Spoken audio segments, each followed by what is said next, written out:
Hello, everybody. It is Monday night. There has been some scary events happen this weekend, which is fitting as it is Halloween tonight. And I am with the ever-growing presence, the horrific, terrifying as he never leaves backstage. Bobby, how are you doing, mate? I was fine until you called me terrifying and horrific, and I'm like, oh, charming. But yeah, I'm all right. How are you, mate? I'm not too bad, thank you very much. I'm even happier after the result yesterday. And I guess you'll be happy as well, still top of the table. Yeah, we're top of the table. But actually performed well yesterday, which has made a nice change for a bit. But yeah, we got two more games now. They are going to be tricky. Wolves and Chelsea. So yeah. Yeah, there will be. Are we saying it yet, Bobby? Are we saying it? No, so ask me March. I'm sticking with it. Ask me in March. I will get you to say it before March. I will get you to say it before March. You won't. Well, I say big up to Matthew Bassett. Say big up to everyone on the show and in the chat. Thank you for joining us, mate. It's a great pleasure to have you here. Now, Bobby, there's been a lot of action. But before we go into that action, let's tell these wonderful people about some wonderful people that are helping the channel. Okay. We are proudly sponsored by Global Mapping Surveys. Global Mapping Surveys currently assist architects, property developers, and construction companies all over the country. They offer a wide range of services such as setting out topographical surveys, 3D laser scanning, and monitoring. The link is in the description for the website and contact details. Thank you so much to Global Mapping Surveys. Yes, thank you so much to Global Mapping Surveys. And before we get on, just one more thing. And we are proud to say that we are partnered, an official partner with Rafe Energy. It's powdered energy formula, which is mixed with water, so it is a water-based energy drink. It's healthier. It's a healthier alternative to the generic energy cans. It's clean, zero sugar, antioxidant-rich formula is designed to give you the edge that you need. You can scan that QR code or go to the link in the description and use code FTSN22 for a terrifying 10% discount. So thank you to Rafe as well. See, I'm sticking with a Halloween theme here. Mate. I've noticed, mate. I've noticed. We will be taking a minute. Don't worry, Matthew. We will be talking about it. But like I said, I'm sticking with the Halloween theme here. And let's just say, Potter might as well have had the nightmare on Elm Street. Going back to Brighton and getting absolutely humiliated 4-1. And not only that, to rub salt into the wounds even more, 2 own goals from Chelsea. It's hard not to laugh, isn't it? It is so hard not to laugh. You're 100% right, mate. I don't understand. I mean, first of all, I think I'm going to speak about the elephant in the room here. I want to get your opinion on something. After all of the work that he's done for Brighton, obviously he's left him in a really good place. They've got money in the bank and everything. He's done all he can for Brighton. Was it right for the fans to boo him?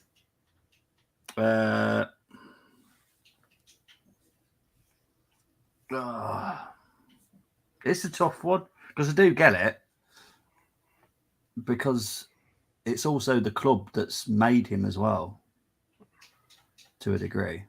Mm-hmm. I think it's the way he did it, and I think the fans believe that it was pre-planned, just like everyone else did. I think that's what's got to the fans a little bit, because obviously the Cucurella deal, it was pre-planned. We've all said it. It won't ever come out as that, but it looks like it was pre-planned. Yeah, it does look like it's. I mean, we broke the story of Potter going to Chelsea. I think we were one of the first. So, that's a really good thing. So if you are interested in all that kind of stuff, make sure you subscribed and hit the notification bell, because we go live at any point of the day with the breaking news. But I mean, let's go to this game then. So obviously his return back to Brighton ended in a terrifying display. I bet he's still having nightmares. You got to put up with my Halloween puns all show, mate. Yes, you really do. I mean, how bad? it was so bad. Trossard put Brighton up 1-0 in the first 5 minutes of the game. Chelsea don't really leak a lot of goals, and they don't really leak early goals this season. It is true. See, the only time I've been impressed with Chelsea this season is when they played Tottenham, when they drew 2-2. Yeah. And that was a game they should have absolutely battered Tottenham. Tottenham should not have got a point out of that at all. Other than that, I have not been impressed once by Chelsea, and I've watched a lot of their games, and it's. But the other twist of the tale is De Zerbi is very underrated as a coach. Everyone's like, who is he? Who is he? He's a very good coach. Yes, he's had a couple of. If you look into his history, he's had a couple of bad spells as manager. But then he went to Sassuolo, did well there. Then went to Shakhtar, did very well there. And now he's come to Brighton. I think he's very talented. He plays a very attractive style of football. So there's a fly trying to bug me. Am I shocked that it was 4-1? Not particularly, to be honest. Not with the way Chelsea are. They've spent stupidly this summer for me. Yeah, stupid. No, I mean I've got to agree. They have spent stupidly this summer. I mean, I will go to a few of the comments very, very shortly. But I mean, another stat that I don't think Chelsea had won is this is the first time that they've scored 2 own goals in the first half of a game. They don't want that. I mean, like I said, it's Halloween. Spooky things happen, but that must be terrifying. Potter has gone from a Brighton team that are flying. He had them flying to a Chelsea side. And we were all a little bit like, oh, is he going to be able to handle, stepping up? And he seems to be doing okay, but this is a massive, massive setback. It is. He's gone from Hogwarts to Slytherin, literally.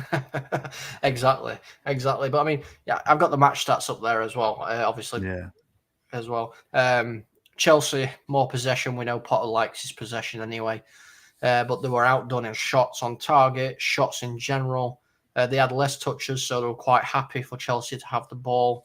Passes as well. All these stats were swung in Chelsea's favour, apart from the shots and the shots on target. Now, Chelsea have Aubameyang, who obviously came on. He wasn't the starter yesterday. Yesterday or the day before? Saturday it was. He weren't a starter. He came on, but he's had no influence in this game whatsoever.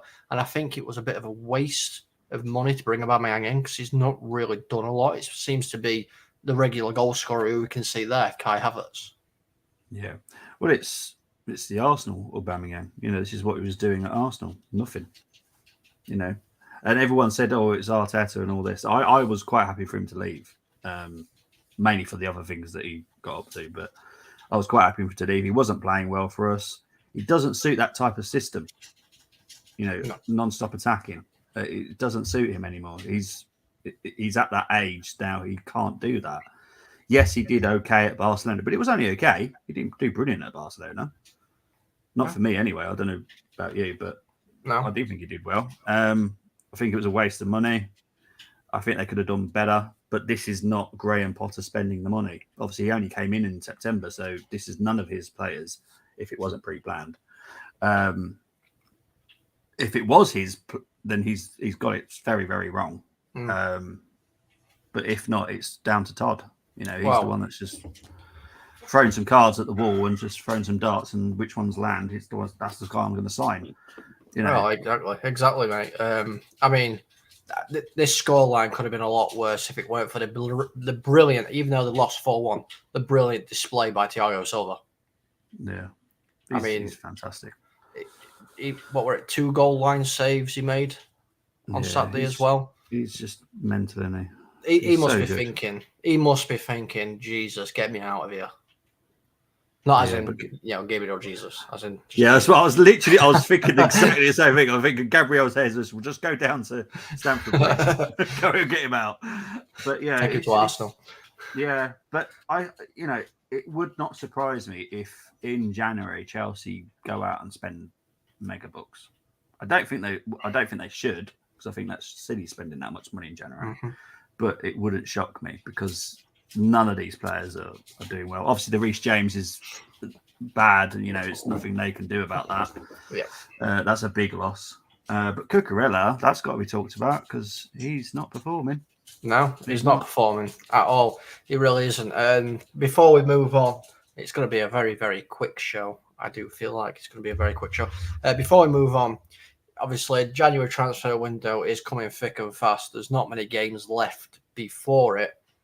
Could we possibly see a bid going in from Chelsea for a certain goal scorer who is on there that has been banging the goals in for Brighton over recent weeks? Can we see a potential bid for Trossard? Well, the thing is, he's out of contract as well, isn't he? Yep. I think Brighton would be mad not to try and tie him down. If they can't tie him down, then I'm guessing they're going to just sell him. They'll have to, wouldn't they? Because you don't want to lose him for free. So, could Man United want him? Arsenal fans that we've been talking about him.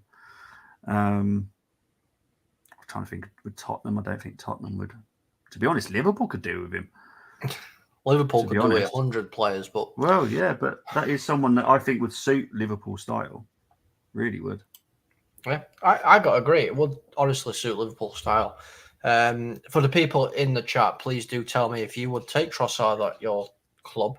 I know Matthew is a United fan like myself. I'd take Trossard. I'd take him tomorrow. It's the things he does off the ball that impresses me more than what he does on the ball. Yes, he's a goal scorer, but the amount of work he actually puts in to the games off the ball, it's absolutely amazing. Did you like him before he came to England? Did you know of him? Yeah, yeah. I knew of him before he came to England, and he was a really, really good player. Yeah. And obviously, I knew he got linked to a move to the Premier League, but I didn't see him going to a Brighton or anything like that. No. So I think it was probably the best thing for him. Yeah. Very, very good, very good. Yeah. So a few comments here. Matthew saying Potter's Halloween horror show came early. He's getting involved with the puns as well. He's the number one chatter. Disappointed from Brighton fans as far as from where they was when he took over. This is what we were saying, obviously. Brighton fans, any fan has the right to express their opinions. I'm not saying that they can't do that. He thinks Chelsea are regressing massively, which I kind of do agree with. A little bit, but they are progressing in the Champions League. Yeah. So do you think it's a case of let's focus on the Champions League more than the Premier League? Where's the money, mate? Champions League. Exactly. That's what Todd wants. Where's Todd from? Just saying. Oh, yeah. True. Chelsea needs to do an overhaul of the infrastructure. I think they're already starting that, aren't they? And they lack direction. So, a fantastic win for Brighton. They're not a pushover team. They've beat quite a lot of the big guns this season, in all fairness. And doing very, very well from themselves. I just want to say Sports Capital, saying big up. Monzi. Yeah, hello, Monzi. Yes. It's an ongoing joke that's going to last forever by the looks of it. Yes, it is. I won't join in today. No, yeah, it is. So we're going to move on to the next game we're going to talk about. As I said, this is probably going to be a really, really quick and easy show for us, Bobby. But this team is I might as well just put this team in every single week because we seem to be talking about them every single week. And that is Argyle. Yes. How did you know? I know. How did you know? Of course, we're talking about the absolute terror show that's going off at Anfield and in Liverpool. Mohamed Salah managing to get back on the score sheet, but alas, it wasn't any good. He made it 1-1 after Rodrigo scored in the 4th minute, and then a Somerville goal in the 89th made Liverpool slump yet to another defeat. I believe you watched this game. Yeah, I didn't enjoy the Somerville goal that much. Tony didn't clip it, but yeah, I really enjoyed that game. To be honest, it was one of the better games I've watched. I wasn't expecting a Leeds win at all, but watching the game, I was like, Leeds could do this because Liverpool were poor. I know the stats don't really match that, but they were poor. They were. Well, no, yeah. I mean, I was just going to come to the stats there. I mean, looking at those stats, if you showed somebody, if you took that scoreline out of it and you showed somebody those stats, you know, it would have been, oh, well, Liverpool probably won 4 or 5-0. Yeah. What? And I know you made a very, very, very bold claim as well on the show. Never. Yes, you did. Yes, you did. Don't let me get in touch with a certain somebody. Send me the video and I'll play it on stream. Well, no, to be honest, you tell me that he's not finished. Because what's he done this season? Made errors, and he looks poor. He looks poor. And I don't think it's an out of form thing. And I've been listening to loads of the Liverpool fans. They think he's good done. And he is. There is a certain point when you're a centre-back where you are done. I think this is it for him now. Well, I mean, I've got a... And it's not because I'm a United fan. Yeah. At all. I think Van Dijk was one of the best defenders at the Premier League over past seasons. For the last season and this season, he's been as good as Harry Maguire. Yeah. I got to agree. He is done. Yeah. Maybe it's an age thing. You know, maybe he's getting to that part now where he's declining. But then again, you got to look at people like Thiago Silva. You know, he's still an amazing defender, but he does play a different game to Van Dijk. Yeah. Exactly. It is a lot different. But what's going on? I mean, obviously in the title it says Klopp in trouble. Can he afford to lose any more games? Well, funny enough, I did some research before the game, before the show. I need to see what the next 2 games were. And obviously it's Spurs the weekend, and then it's Southampton at home. If he only gets 1 point out of those 2 games, I think he's done. I don't, because currently there's a very valid prediction table that everyone actually does pay attention to, and they're 4th at the moment. That's not good. If they only get 1 point in the next 2 games, they are going to drop, and then FSG will start panicking because FSG are very similar to certain owners that you've got. Well, they are, because that's where's all the money for these guys? They want it from the Champions League. If they don't get Champions League, they are going to be done. They're not going to be interested, so they're going to have to pull the trigger. I don't know who will come in though, because I honestly couldn't work out who could sort that problem out, because that's a huge problem. There's only one man for the job. Ole Gunnar Solskjaer, aren't you? No. God, I don't hate Liverpool that much to give him Ole Gunnar Solskjaer. Jesus. Who are you for? Sean Dyche? Sam Allardyce. He deals with relegation struggling teams, doesn't he? Big Sam. Big Sam, get him in. Get him in. Well, it's weird. They're only 5 points above relegation, aren't they? Which I didn't know until I looked earlier. Yeah, they are. I mean, this is the issue that, honestly, I've seen, and I've still seen it. It's all over the place. Liverpool fans are still going, it's fine. We'll come back strong. We'll win the league, all this and all that. Listen, wake up and smell the coffee. Yeah. You are in absolute turmoil this season. I don't know what's gone wrong. Maybe it's the Klopp curse. The 7-year curse. The 7-year curse thing. See, that's still with Halloween theme as well, you know. But jeez. But I honestly, I just don't know. I don't understand how Liverpool have gone from competing and pretty much trying to match Man City week in, week out to absolutely falling apart with only really slight changes into the team. It's what happens with an aging car, isn't it? Over time, it gets worse and worse. If you don't sort those problems out with a car, what happens? The car breaks down. True. I know it's a stupid analogy, but it's the one that works in my head, and it does actually make sense in the end. Because if you just leave your car and you know you've got problems, and another problem starts, and another problem starts, and you just keep running, you're going to end up breaking down on the M25, stuck. And that's what Liverpool are. They're stuck because that for me, they need at least 5 signings, and big ones, not just like a backup left back or backup right back. They need a whole new, pretty much half a squad. Well, this is what I mean. I mean, I'm not taking anything away from Leeds. I've spoken up about Liverpool. I'm not taking anything away from Leeds, and I've said it before. Obviously, their new manager's come in and he's changed how Leeds perform week in, week out.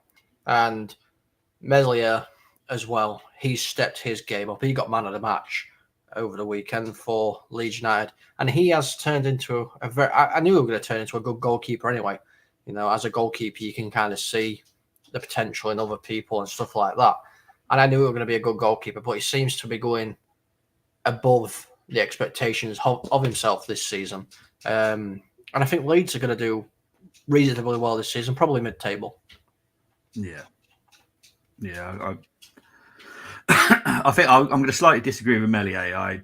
He did have a couple of errors, and he's had a few errors this season, but he also then does an amazing save here and an amazing save there. So it's kind of balances it out a little bit. I don't think Meslier is going to be an amazing goalkeeper. I think he's where he's at right now. He's perfect. Leeds 14th, I reckon. They'll be out 14th. Of the relegation, but they won't be pushing much higher. No. And I actually do like the way that Leeds play. I love the way that they play. They're very good. Some of it was brilliant. Harrison's having a great season. Aronson and Adams and Christensen, all those three signings, perfect. Absolutely perfect. If anything, Rafinha has probably saved Leeds. Yep. By giving them money. I've got to agree. I mean, I play a lot of fantasy Premier League football and stuff, and there were a few times where I've given out little hints and tips. And Rodrigo, for instance, he was the first goal scorer. He was always one of my outsiders to watch, kind of thing. So he's a very good player. I watched him when he was in Spain. Very, very good player. But I mean, if I go quickly back to Meslier as well, he's only 22. I know. He's so young. He's not even going to hit his prime for another 8 to 10 years. So I hope he gets those. Yeah, I hope he gets those little errors out of his game. Because he's been there 3 or 4 years now. He's been number one goalkeeper or something, isn't he? It's mad. Because me and Moss were talking about it. I do like him, but he just has this error in him, which does happen pretty much every game. But if he can get that out, then he'll be fine. Well, yeah, 100%. 100%. But I think he's going to be fine. I really do think he's going to be fine. Yeah. So before we move on to the last little sections of our show, I told you it's going to be a very, very quick one today. Obviously, I'm not going to say Liverpool are going to get relegated because I don't think they will get relegated. I think they'll turn it around somehow. But realistically, and I do mean realistically, where are they going to finish? Okay, we've got to compare the other 6, haven't we? Really, I think United will get Champions League. I think Tottenham will as well. So that's Arsenal and City are there. So that's 4. So I think Liverpool will be fighting it out with Chelsea for 5th and 6th. As it stands right now, that's what I think. Yeah. So Europa League or Conference League football for Liverpool. I honestly don't see them getting Champions League either. The form's been terrible. I mean, judging by, obviously there's a lot of games still to go, but judging by from what I've seen so far, I think they might even struggle to get any European football at this rate. Yeah. They're going to make up a lot of ground. Yeah, you're right. It's mad talking about him like this, but this is the Liverpool that I've been used to a little bit as well, and so have you in your time. That Liverpool haven't always been great. They really haven't. So maybe it's the end of their cycle now, and might take them another 30 years. Who knows? Yep. Maybe. Who knows? I mean, Arsenal are back on top. They've gone back to their full circle when they were dominant for a little while. He's saying that, not me. It's true. It's true. When I grew up, it were always either United or Arsenal fighting it out for Premier League title. United aren't back up there yet, but Arsenal seem to be getting back onto there. So, you know. But what we're going to do now is we're going to go on to the rest of the full-time scores from the weekend.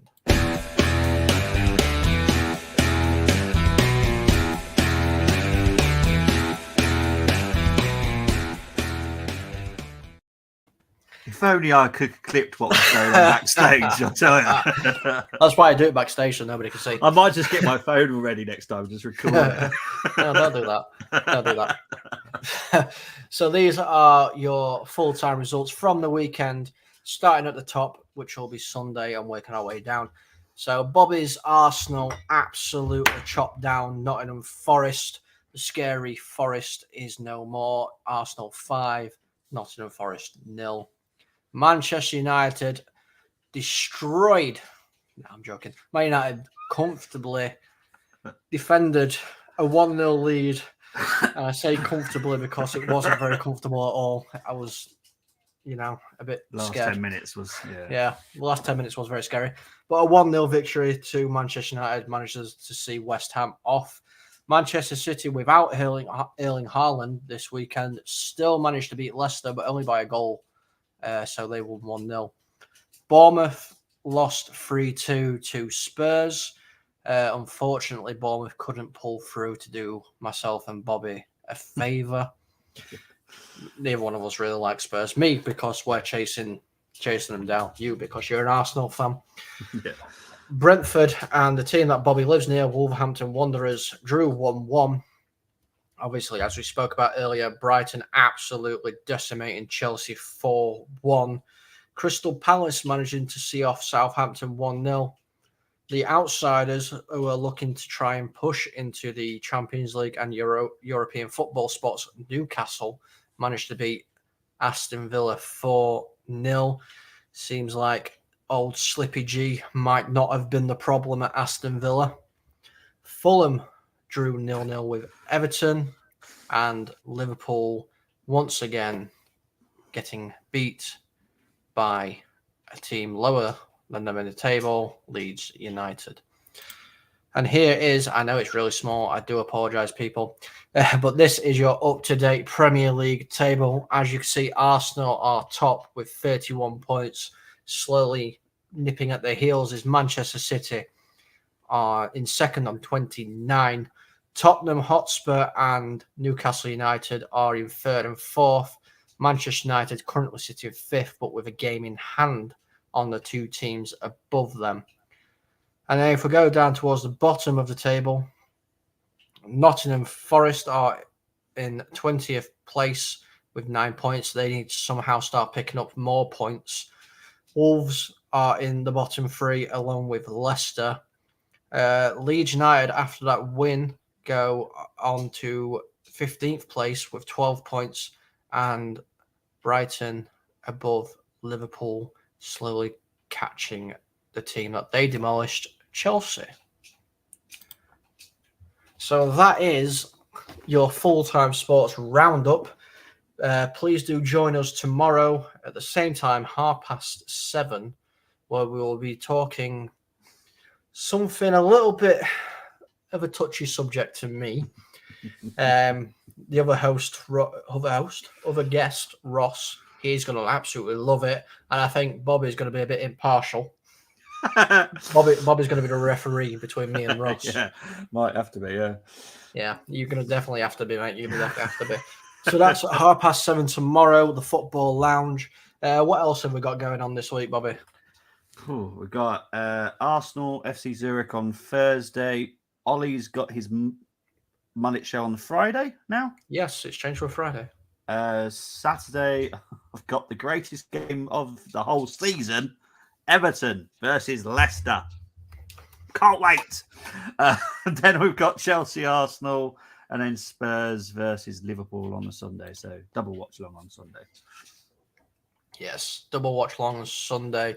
Absolutely fantastic. So from me, it's a good night. From Bobby, it's a good night. And for Graham Potter, have some Horlicks, mate. Don't have nightmares. See you all later.